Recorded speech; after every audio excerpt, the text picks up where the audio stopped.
Radio on Demand. Happy Hour with Sincerely Sarita. Monday through Thursday, 4 p.m. till 7 p.m. on Word Radio. 96.1 FM and 900 AM WURD. Nonetheless, we've been talking about love. We've had this Black Love Matter series going on, and today we get to welcome Dr. Lawanne Grant, who's here to, impart some motivational just oomph in us around love. Yeah. So, Dr. Grant, thank you for joining us for Happy Hour. Thank you, Sarita. Thanks for having me. I'm so excited to be here. All right. So what you got for us today? Because I'm a sponge. I'm trying to soak in all the goodness, all the love, all the positive, like everything that is good I need in my life. So come on, lay it on me, girl. I'm ready. Absolutely. First of all, I'm going to New York with you. Okay.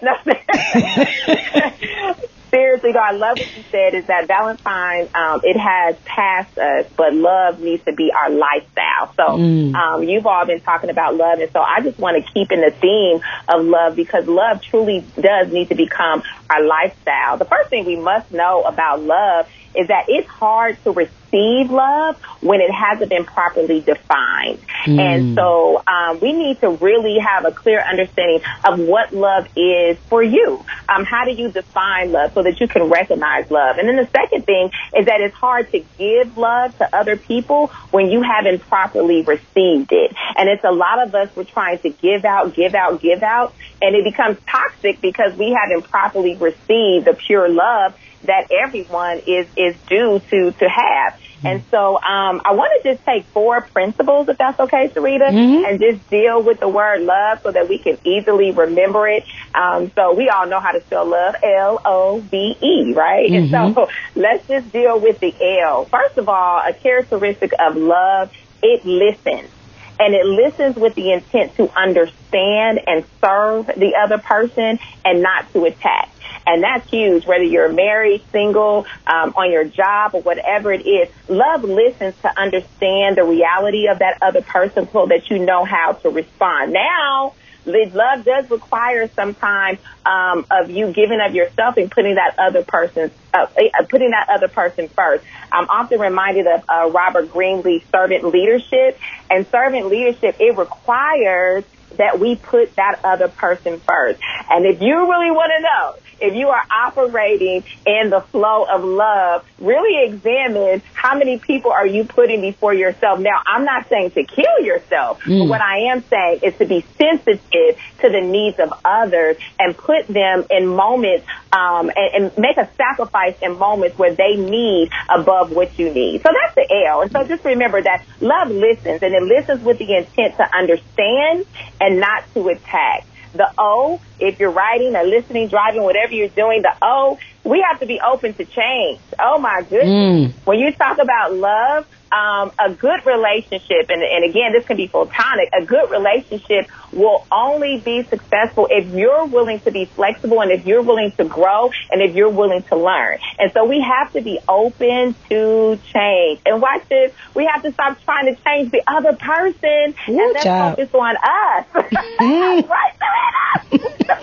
right. And because if we focus on changing us and the love that flows from our heart to other people, we then prepare ourselves to serve other people, and we prepare ourselves for the environment that we're in. And so a lot of times I hear people say, I wish they would do this and I wish they would do that. Let's kind of be challenged to change our conversation to what can I do? Because when we ask ourselves, what can I do? Then we perform an internal surgery, and we allow love to be the agent that flows from us to that person. So again, that O, open to change, just a little bit, open to change, right? Do something. And so, and so that V, oh my gosh, V, love values. And Sarita, I don't know about you, but since the new year, I've just been getting reports of loved ones and friends who have just transitioned. And again, it's just my challenge to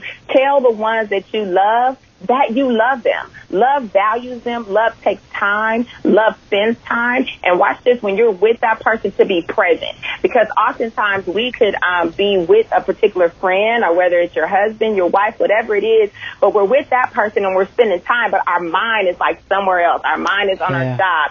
And so let's just value the relationship. Let's value the moment. If you're having dinner with your girlfriends or your spouse or whatever, carve out that 30-minute time. Turn that cell phone off. I promise you, all the text messages, the tweets, and Facebook notifications, everything is still going to be there. It'll be there. After your dinner. And so let's just value the time that we have. And so, again, my challenge to you is to make a list and be intentional about expressing your love. Sarita, you said it so profoundly in the beginning, not just on a special holiday, but every day. I'm reminded of Gary Chapman's 5 love languages, and he talks about filling the tank, right? Oh, my goodness. And so when we fill the tank of those who we love, it's just like a car.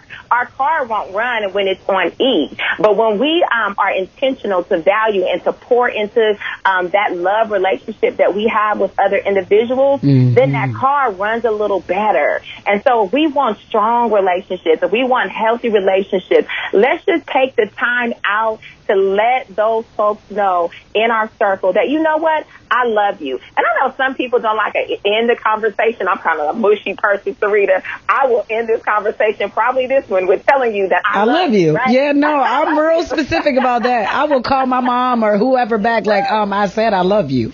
No, don't play with me. I need to hear those words. I love you. Yeah. And so let's just be intentional. And if you're not the person to be as expressive as we are, then just kind of challenge yourself to work to that level, because there is one thing that is most impressionable that will always be indelible up on someone's heart, and that is the power of words. That's the power of words. And so people do need to hear, I love you. The last one, Sarita, is empowering. Love is empowering. Love promotes, it celebrates, and it creates opportunities for others. Here is my life philosophy, is that your legacy will be found in love. When you transition from this earth, your legacy is in what you poured in other people. Your legacy is in the opportunities that you created for other people. Your legacy is in how you help somebody else accomplish their dreams and their goals. And so if we're operating from a point of love, let's make sure that we're intentional about empowering those that are in your circles. When you are operating in love, there is no room for hate. There is no room for jealousy. There is no room for envy. There is only room for celebration. All right? There's only room for celebration. You know, so I hear a lot of people say that love is action. Love is action. And this is true, but I want to challenge our leadership mindset for this motivational moment, because love is a characteristic that's reflected in action. Because someone can bring you flowers on a special day under the umbrella of love, but be mean to you the next day. But if it's their characteristic, then you know that on Monday they're going to be operating in love. On Tuesday they're going to operate in love. On Wednesday they're going to operate in love. And you allow love to be that filter. Here's a great nugget. When you know that someone's characteristic is love, even on their bad day, and perhaps they said something that offended you, then you filter it through love, because you understand that who they are is not someone who would attack you. It's not someone who would offend you. They were just having a bad day. But when you have love and you know that their characteristic is love, you're able to filter that, give them a pass, and show some love, and keep on moving forward in your relationship. But we have to let it be a lifestyle. Such good gems in there. Listen, Dr. Lawanne Grant, let folks know, because I mean, if they like me, they're going to want some more of that. You're going to need some more motivational moments. And of course, they can find that here on Happy Hour on Word, but let them know where they can follow you at, to stay tuned to, you know, what all you have going on and your continued motivational moments that you offer. Absolutely. You can find me on all of our social media platforms at Lawanne Grant, LAWANNE, Grant, GRANT. Our website is leadershipdevelopme.com. And the excerpt on love, actually, Sarita, came from my book entitled Motivation All in One. So there are 52 weeks of motivation. It's a journal that will give you a word for each week and just kind of challenge the leader that you are. Oh, I love it. I love it. Thank you so much for joining us once again for Happy Hour on Word Radio. And loves, again, that was Dr. Lawanne Grant joining us today to impart a motivational moment about love. And it's so... God be doing what God be doing. But it's so interesting how everything lines up, love being, listening with intent to understand and serve, not to attack, which in my mind, my spirit, I interpreted as empathy. Right? Like, y'all know I stand on 3 E's: empathize, empower, and evolve. Right? So that to me was empathy and open to change, and dedication to not trying to change others. Right? That's evolution. Yes. Right? Being open to evolution. And then also empower, like she's clearly stated it, empowering. Love promotes, celebrates, and creates opportunities for others. That's empowerment. And I skipped over the V, which was value. Value those that you love and be present in your love for them, and making that list and being intentional and expressing the love that you have for them is so important. So that LOVE, she just laid it out very clearly for you all. And so can't thank you enough for imparting that motivational moment for us. Thank you so much, Sarita. And guess what? I love you. I love you too, girl. I love you too.